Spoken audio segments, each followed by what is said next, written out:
அதாவது ஒளி என்பது இறைவன், இருள் என்பது அஜ்ஞானமாகிய ஆணவ மலம். இந்த இரண்டுலையுமே ஒன்றுபட்டு இருப்பது கண்ணு.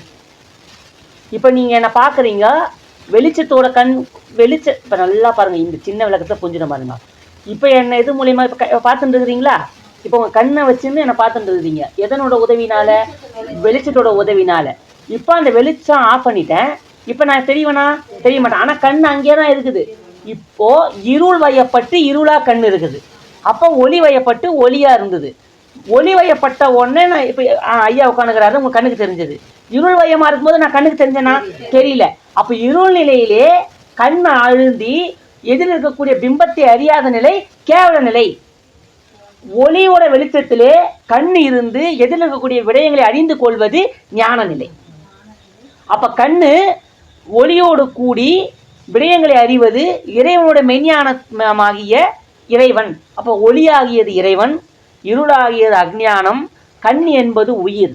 கண் என்கின்ற உயிர் ஒளியாகியதை துணை கொண்டு விடயங்களை அறிவது மெய்ஞானமாகிய இறைவனோடு கூடிய நிலை. அதே கண் ஆகியப்பட்டது இருளோடு கூடி எந்த விடயங்களும் அறியாது இருளாய் அழுந்தி இருக்கக்கூடிய நிலை கேவலமாகிய நிலை. இதுதான் உயிரோடைய நிலை.